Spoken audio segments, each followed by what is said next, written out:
There is a strange paradox hiding in plain sight. Walk down any street, look at the people rushing to work, staring at their phones, buying their coffees.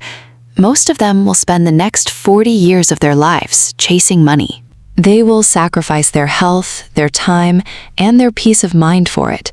Yet statistically, almost none of them will ever become truly wealthy. Why? We are often told it is a math problem. We blame the economy, inflation, or the system. But the most dangerous barrier to wealth is not external. It is something sitting quietly inside your own mind. To understand why intelligent, hardworking people remain trapped in a cycle of scarcity, we have to look past the numbers. We have to look at the psychological architecture of fear. Think about who you are. Your identity is a collection of stories you tell yourself. For the vast majority of human history, our ancestors lived in small tribes where survival depended on belonging. If you stood out too much, you were cast out.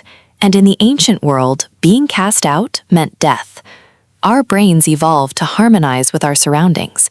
We are biologically wired to fit in.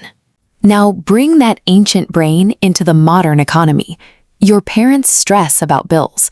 The people around you bond over shared struggles.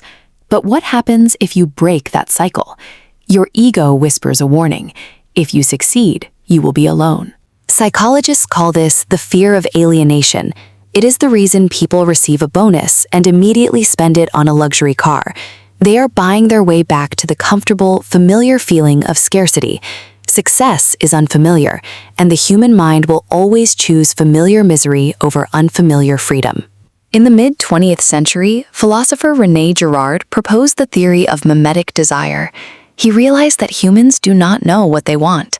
Once basic needs are met, we look around at others to figure out what we should desire.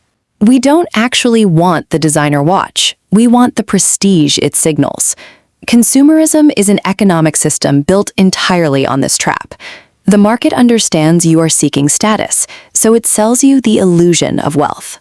Think about the difference between looking rich and being rich. Looking rich is easy. You trade your future time and labor for present-day status. Being rich is silent. It is invisible.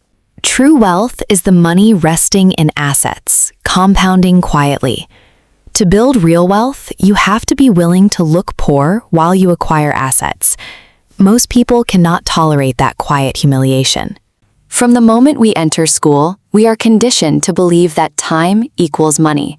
We are trained to view ourselves as mechanisms that trade labor for capital. But the market is entirely blind to your effort.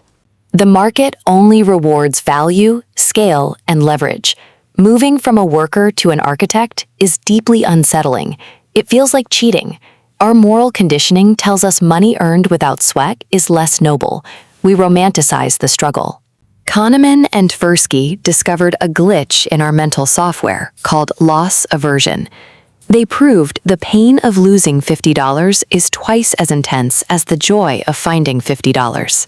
The average person chooses the illusion of safety, but the architect of wealth asks, what is the cost of doing nothing?